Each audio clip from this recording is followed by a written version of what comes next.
right, I was really looking forward to this film, but let's see if it panned out. My name is Brandon Kitavery, and this is just my opinion.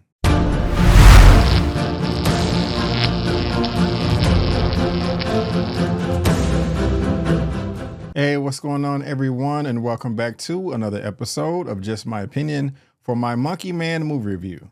And if this is your first time finding me and you happen to like this video, please give me a thumbs up and consider subscribing. Monkey Man, that is an interesting name right there. It is sure to catch your attention once it comes across your senses. Really did want to see this film, like I said, rated R, coming in at 2 hours and 1 minute. Now, this is the directorial debut for a Mr. Dev Patel.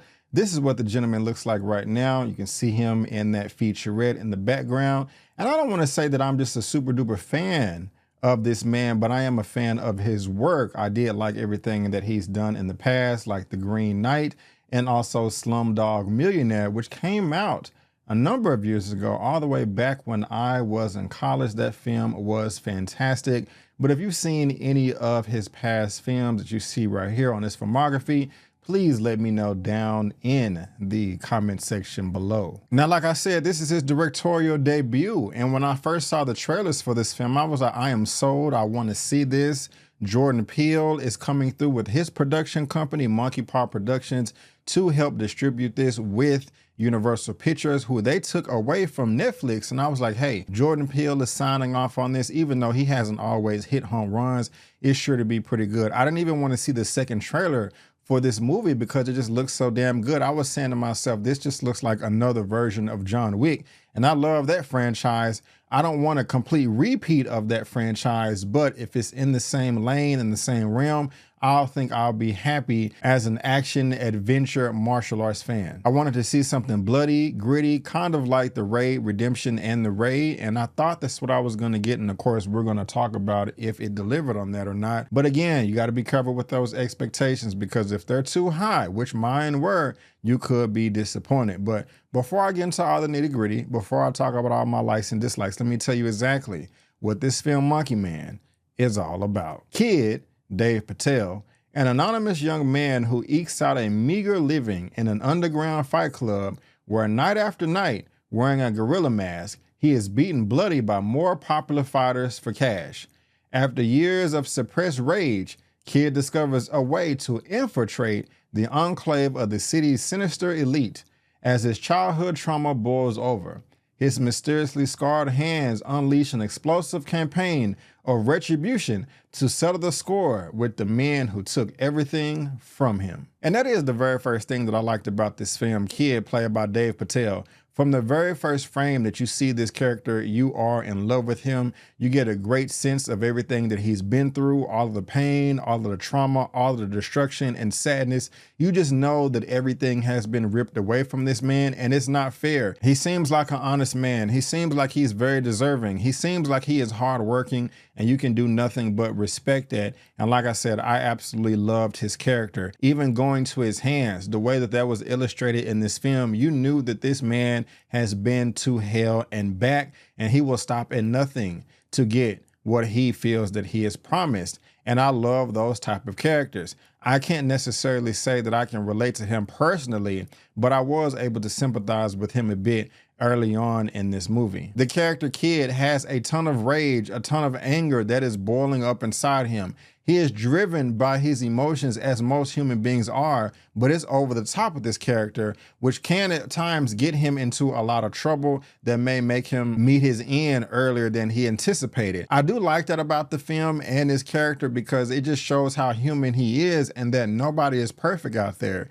Even if you have the ultimate goal and you are deserving, if you are not a master of your craft, you can just make one little mistake and just game over. And that happened a number of times in this movie, but made you like his character that much more. And he has a plan. And I love the way it is executed for the most part in the first act of this film, as he's trying to infiltrate the landscape of these nefarious characters and their organization. I was saying to myself, man, that is very clever. I don't think I could come up with something like that myself. Some of it was a bit over the top and unnecessary. I don't want to spoil anything for you here, but if a wallet is stolen and they don't want to get caught and they're trying to cover up their tracks, I'll just say that it was passing around to too many hands. And I thought, okay, that was just completely unnecessary. Somebody held it for literally 0.5 seconds before you pass it off to the next person.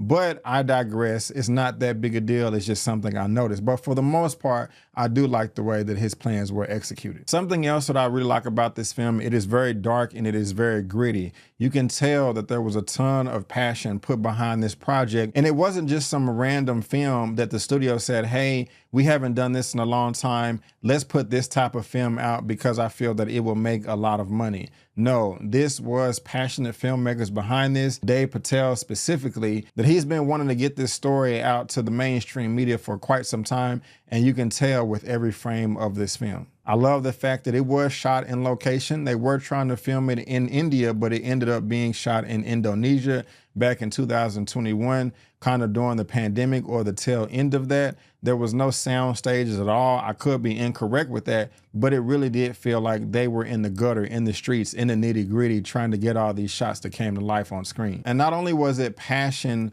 behind the camera, but on screen as well. You're rooting for this guy. You want him to win, even though you may not agree with everything that you're seeing his character do. I also like that there was a great sense of culture behind this film as well, even though I'm not able to comprehend all of it. And admittedly, I did miss the first maybe 60 seconds or 2 minutes of this movie when they're trying to explain to you the lore of the Monkey Man. So that may have to deal with my rating towards the end. But for the most part, I did get the gist of it and it was enjoyable. And also, guys, we got to talk about the fighting. We got to talk about the choreography. For the most part, it was dope as hell and I loved it. It was very, very brutal. It wasn't just extended fights just for the sake of it. People were getting the job done, whether it was chopping somebody's head off, shooting them in the face, burning their body up, or hitting them with an axe. It was all executed nearly to perfection at some points in the movie, but other points not as well, and I'll talk about that a little bit later. And what I mean by that is when it was good, it was good. There were scenes that were better than the others. There were 2 or 3 scenes to where they were dang near perfect, while other scenes, we'll talk about that in a second, like I said. But guys, those are the parts of Monkey Man that I really did enjoy. But now let me talk about some things that didn't reach its full potential. First being the pacing of this movie. The first and third act of this film, it was fine, but the middle, the pacing was pretty bad in my opinion. And there were points and times where I did get bored and I was saying, okay, where in the world are we going with this story? It did focus on a number of characters in the first act who are completely abandoned during the second act, but then they try to come back around in the third and it just wasn't the same. I was saying, okay, I see what you're trying to do now, but this seems completely unnecessary and I just really wasn't feeling it. Also, when you have these type of films to where a character goes on a mission early on in the film and they potentially fail, there's a ton of movies from the 60s, 70s, 80s, and 90s. It has to deal with the world of martial arts where they get some type of master or there's some training montage where they take their skills onto the next level. This film tried to do that in the second act, but in my opinion, failed horribly. I don't know why they included this in this film and tried to give him some type of non-existent master, or he just upgraded by ingesting some type of drugs or spiritual philosophy or something like that. But it just did not work for me. This character got his motivations from random people in the streets, played by music on drums. And while it may have sounded nice, that's just nothing to me that's just going to take you on to the next level as far as a fighter is concerned who is trying to hone in on his craft and perfect his martial art skills. Like I said, some of the fighting was great, but the motivation to get him to the next level was quite ridiculous in my opinion, or that just may be my ignorance or lack of understanding of the folklore, but it just was a huge miss for me. One thing that also grinded my gears is you briefly know why the character is fighting and why he's so angry, and it's in the synopsis when I read earlier, but there was only brief glimpses of it until half of the movie. The film took too long to flesh in that entire backstory to let you know exactly what happened. That should have been early on in the film, but it was in the middle and that took too long. That's again, some of the bad things about the pacing that really put a bad taste in my mouth. Also, I felt that while the fight choreography was great during some scenes, other scenes you can tell that this was choreographed and they needed to iron out the kinks a lot more.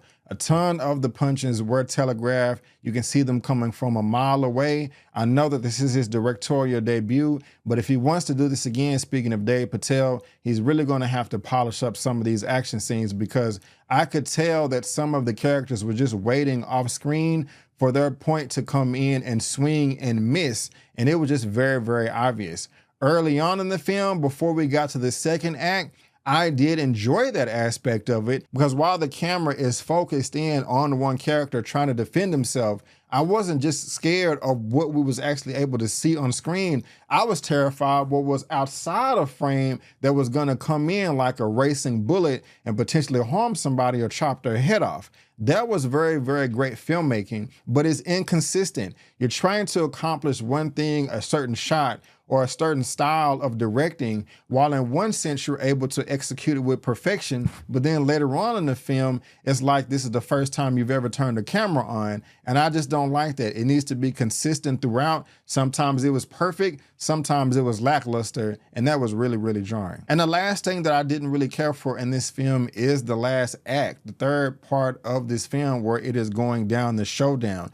It was set up too much like a video game, and it just came across completely unrealistic. He is going against corrupt police officers, and I don't care where they are. They're going to have guns on them or some type of advanced weapons. And the fact that they're fighting with their hands and some people knives, it just doesn't make any sense, and it's unrealistic. If you know somebody's coming after you, you're going to be gunned up to the T, and that just wasn't the case. They were trying to set up like, yes, we're going to fight hand to hand and have an honorable battle. That is the mindset of some martial artists, not just some corrupt police officer that is an evil demon monster. That just was not a good look, and I was just kind of rolling my eyes, to be honest with you. And then when you get to the final boss, I'm just like, okay, this is silly. This person could have escaped, but they want to go to the roof and just kind of hide out and wait and have some silly type of monologue towards the end.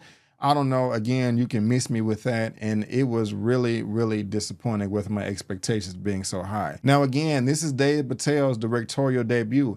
And overall, I think he did a fantastic job. I can't do anything remotely close to this. And I think that his attempt first time around should be applauded. However, my expectations were super high. I thought this was going to be the best thing since sliced bread, and there were a number of missed opportunities in this film, but I feel that if Dave Patel practices and goes back and receives constructive criticism, that his second time around, he can correct all these mistakes and really give us a banger to where we're saying, oh my gosh, this Dave Patel film is one of the best things of this year, one of the best movies I've seen in my entire life. I do feel that the man has that potential. I really do. And I'm rooting for you, Dave Patel. I really am. But again, with your first time out, there were just some things that needed to be polished more, and that's okay. I'm still proud of you, sir. I'm still proud of you. I will go ahead and give my rating for this at the very end, but for now, guys, that is just my opinion, and I want to thank you so much for tuning in. If you did enjoy this video, please go ahead and give me the thumbs up, subscribe to the channel, and help me reach my next milestone of 50,000 subscribers. And if I had to rate Monkey Man out of a 1 out of 10, I'll give this film a solid 7 out of 10. Yes, a 7 out of 10. But guys, again, I just want to thank you so much for tuning in. And before you go, don't forget that my name is Brandon Keith Avery, and that's just my opinion. Peace.